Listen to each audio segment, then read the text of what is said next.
ഷിരൂരിലെ മണ്ണിടിച്ചിലിൽ അർജുനായുള്ള തിരച്ചിൽ ഇന്ന് താൽക്കാലികമായി അവസാനിപ്പിക്കുന്നു. കരയിൽ ലോറിയില്ലെന്ന് സൈന്യം സ്ഥിരീകരിച്ചിട്ടുണ്ട്. പ്രദേശത്ത് ശക്തമായ മഴ പെയ്യുന്നത് തിരിച്ചടിയാകുന്നുണ്ട്. പുഴയിൽ നാളെ പരിശോധന ശക്തമാക്കും. ഉപഗ്രഹങ്ങളിൽ നിന്നുള്ള സിഗ്നൽ ISRO ജില്ലാ ഭരണകൂടത്തിന് കൈമാറിയിട്ടുണ്ട്. വിവരങ്ങളുമായി ഷിരൂരിൽ നിന്ന് ശ്രീജിത്ത് ചേരുന്നു. ശ്രീജിത്ത്, 6 മണിയോടെ തിരച്ചിൽ ഇന്നത്തേക്ക് നിർത്തിവെക്കുമെന്നുള്ളതാണല്ലോ, അവസാനിപ്പിക്കുമെന്നുള്ളതാണല്ലോ മനസ്സിലാകുന്നത്. കരയിൽ ലോറി ഇല്ല എന്ന ഏതാണ്ട് സ്ഥിരീകരണമായോ? പുഴയിലുള്ള തിരച്ചിൽ ഇനി കൂടുതൽ ശക്തമാക്കാനുള്ള നീക്കത്തിലാണ് സൈന്യമെന്ന് മനസ്സിലാകുന്നത്. ഏറ്റവും പുതിയ വിവരങ്ങൾ എന്തൊക്കെയാണ്? ശ്രീജിത്ത്, കേൾക്കാം. ഇന്നത്തെ തിരച്ചിൽ നിലവിൽ അവസാനിപ്പിച്ചിട്ടുണ്ട്. ഇന്ന് പൂർണ്ണമായി തന്നെ ആ പ്രദേശത്ത് മേഖലയിൽ ഇത്തരത്തിൽ ഈ ലോറിക്കായുള്ള തിരച്ചിൽ നടത്താനുള്ള വലിയ ഊർജിതമായ ശ്രമം നടത്തിയിരുന്നു. പക്ഷെ അത് വിഫലമാകുന്ന സ്ഥിതിയാണ് നിലവിലുള്ളത്. നിലവിൽ 6 മണിയോടെ തന്നെ ഇത്തരത്തിൽ ഈ ദൗത്യ സംഘം ഈ പ്രവർത്തനം അവസാനിപ്പിച്ച് മടങ്ങാനുള്ള തീരുമാനത്തിലെത്തിയിരിക്കുകയാണ്. കാരണം ഇനി നദിക്കര കേന്ദ്രീകരിച്ചാണ് ഇനി കൂടുതൽ പരിശോധന നടത്താനുള്ളത്. അതോടൊപ്പം തന്നെ സമീപത്ത് ഇന്ന് വൈകുന്നേരത്തോടെ ഒരു സിഗ്നൽ ലഭിച്ചിരുന്നു. ആ പ്രദേശത്ത് നിന്നും ഇത്തരത്തിൽ ലോറി കണ്ടെത്താൻ കഴിഞ്ഞിട്ടില്ല. നാളെ പൂർണ്ണമായും തന്നെ പുഴ കേന്ദ്രീകരിച്ചാണ് ഇത്തരത്തിൽ പ്രവർത്തനവുമായി മുന്നോട്ട് പോകുവാൻ തീരുമാനിച്ചിരിക്കുന്നത്. അതേസമയം കാർവാർ MLA സതീഷ് അല്പസമയം മുൻപ് മാധ്യമങ്ങളോട് പറഞ്ഞത് ഇത്തരത്തിൽ സൈനികർ ഈ പ്രദേശത്ത് നിന്നും മടങ്ങാനുള്ള തീരുമാനം എടുത്തിട്ടുണ്ടെന്നാണ്. പക്ഷെ സൈനികർ അറിയിച്ചത് തങ്ങളോട് സർക്കാർ ഇത്തരത്തിൽ സഹായം ആവശ്യപ്പെട്ടിട്ടുണ്ട്. നിലവിൽ അത് തിരികെ പോവാൻ സർക്കാർ നിർദ്ദേശം നൽകിയിട്ടില്ല. അതിനാൽ തന്നെ നാളെയും സൈനികർ ഇവിടെ തിരച്ചിൽ നടത്തുമെന്നും സൈനികരുമായി ബന്ധപ്പെട്ട് നിൽക്കുന്ന അധികൃതർ വ്യക്തമാക്കുന്നു. എന്തായാലും വലിയ പരിശോധനയാണ് നാളെ പ്രതീക്ഷിക്കുന്നത്. പുഴ കേന്ദ്രീകരിച്ചാണ് പ്രധാനമായി പരിശോധനയ്ക്കുള്ള സാധ്യത. കാരണം ഈ കരയിൽ GPRS ഉൾപ്പെടെ സിഗ്നൽ ലഭിച്ച പ്രദേശത്തെ മണ്ണ് പൂർണ്ണമായി തന്നെ മാറ്റാൻ സാധിച്ചിട്ടുണ്ട്. അതിന്റെ പശ്ചാത്തലത്തിൽ നാളെ മുങ്ങൽ വിദഗ്ധരും അതോടൊപ്പം തന്നെ നാവികസേനയും കരസേനയും ഉൾപ്പെടെയുള്ള എല്ലാ സംഘങ്ങളും നാളെ പുഴ കേന്ദ്രീകരിച്ചാണ് തിരച്ചിൽ നടത്താനുള്ള സാധ്യത. നാളെ അപ്പോൾ പുഴ കേന്ദ്രീകരിച്ച് മാത്രമായിരിക്കും തിരച്ചിൽ എന്നുള്ളതാണോ ശ്രീജിത്ത്? തീർച്ചയായും നാളെ പുഴ കേന്ദ്രീകരിച്ച് മാത്രമായിരിക്കും. കാരണം മറ്റു പ്രദേശങ്ങളിലെല്ലാം ഇന്നത്തോടെ തിരച്ചിൽ പൂർത്തിയാക്കിയിട്ടുണ്ട്. എന്തായാലും 7 ദിവസമായിട്ടും ഈ പ്രദേശങ്ങളിൽ തിരച്ചിൽ നടത്തിയിട്ട് അർജുനെയും അതോടൊപ്പം തന്നെ ആ ലോറിയും കണ്ടെത്താൻ കഴിഞ്ഞിട്ടില്ല. അതോടൊപ്പം തന്നെ ഇപ്പോൾ മുഴുവനായി ഇപ്പോൾ 4 പേരെയാണ് ഈ പ്രദേശത്ത് നിന്നും കാണാനില്ലെന്ന് കാർവാർ MLA ആയ സതീഷ് അല്പസമയം മുമ്പ് പറഞ്ഞിരിക്കുന്നത്. ഒരു തമിഴ്നാട് സ്വദേശിയും അതോടൊപ്പം തന്നെ അർജുൻ, ബാക്കി 2 പേർ കർണാടക സ്വദേശികളാണ്. അത്തരത്തിൽ ഇവർക്ക് വേണ്ടിയുള്ള ഊർജിതമായ തിരച്ചിൽ നാളെ നദിക്കരയിൽ മാത്രമായി, നദിക്കുള്ളിൽ മാത്രമായി ചുരുങ്ങുന്ന ഒരു സാഹചര്യമാണുള്ളത്. അതിനുവേണ്ടിയുള്ള കൂടുതൽ യന്ത്ര സൗകര്യങ്ങൾ ഉൾപ്പെടെ ഈ പ്രദേശത്ത് എത്തിക്കുമെന്നും നിലവിൽ സതീഷ് ഈ സ്ഥലത്തെ MLA പറഞ്ഞിട്ടുണ്ട്. അതോടൊപ്പം തന്നെ ഈ ദൗത്യ സംഘവുമായി ബന്ധപ്പെടുമ്പോഴും അത്തരത്തിലുള്ള വിവരങ്ങളാണ് പുറത്തു വരുന്നത്. നാളെ പൂർണ്ണമായി തന്നെ പുഴ കേന്ദ്രീകരിച്ചായിരിക്കും പ്രവർത്തനം. എന്തായാലും വലിയ തിരച്ചിൽ ഉണ്ടായിരുന്നല്ലോ പുഴയിൽ ശ്രീജിത്ത്. അത് ഈ പുഴയുമായി ബന്ധപ്പെട്ട തീരങ്ങളിൽ മാത്രമായിരുന്നു. ഈ പുഴയിലേക്ക് വലിയ തോതിലുള്ള മണ്ണിടിഞ്ഞ് വീഴുന്നിരുന്നു. ആ പ്രദേശങ്ങളിലാണ് നാളെ ഇത്തരത്തിലുള്ള തിരച്ചിലുമായി മുന്നോട്ട് പോകുന്നത്.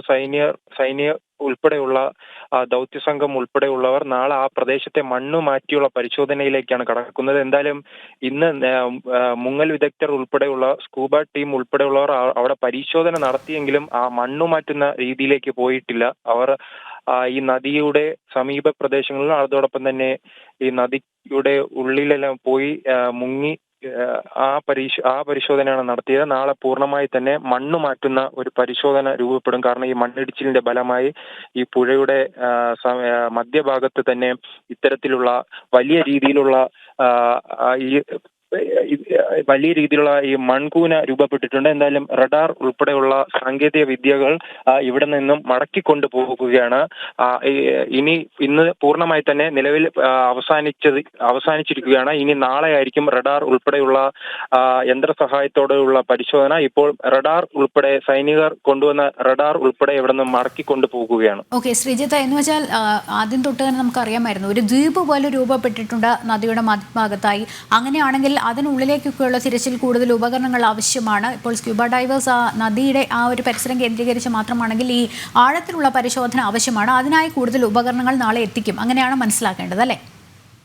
തീർച്ചയായും അത്തരത്തിലാണ്. കാരണം കൂടുതൽ യന്ത്രസാമഗ്രികൾ ഇവിടെ എത്തിച്ച് ആധുനിക സംവിധാനങ്ങൾ ഉള്ള യന്ത്രങ്ങൾ എത്തിച്ചാൽ മാത്രമേ ആ പ്രദേശത്ത് ഇനി തിരച്ചിൽ നടത്താൻ കഴിയുകയുള്ളൂ. കാരണം അത്രത്തോളം വലിയ കുന്നിന് സമാനമായ ഒരു മൺതിട്ടയാണ് ഈ നദിക്ക് സമീപവും അതോടൊപ്പം തന്നെ നദിക്ക് മധ്യയുമെല്ലാം രൂപപ്പെട്ടിരിക്കുന്നത്. അതിനാൽ വലിയ തിരച്ചിൽ തന്നെ വരും ദിവസങ്ങളിൽ ആവശ്യമായി വരും. പക്ഷേ അധികൃതർ, ഈ സൈന്യവുമായി ബന്ധപ്പെട്ട അധികൃതർ പറഞ്ഞത് അല്പസമയം മുമ്പ് MLA പറഞ്ഞതായി സൂചിപ്പിക്കുന്നത്, മണ്ണ് മാറ്റുന്ന പ്രദേശത്തെ തിരച്ചിൽ പൂർത്തിയായല്ലോ, അങ്ങനെയാണെങ്കിൽ സൈനികർ മടങ്ങിക്കൂടെ എന്നൊരു ചോദ്യം MLAയുടെ ഭാഗത്തു നിന്നും ഉണ്ടായതായാണ് നിലവിൽ പറയുന്നത്. പക്ഷേ സൈന്യത്തിന്റെ മറുപടി, കാരണം സർക്കാരാണ് തങ്ങളോട് ഇത്തരത്തിൽ തിരച്ചിൽ നടത്താൻ ആവശ്യപ്പെട്ടത്, അവർ ഇപ്പോൾ തിരച്ചിൽ നിർത്താൻ ആവശ്യപ്പെട്ടിട്ടില്ല.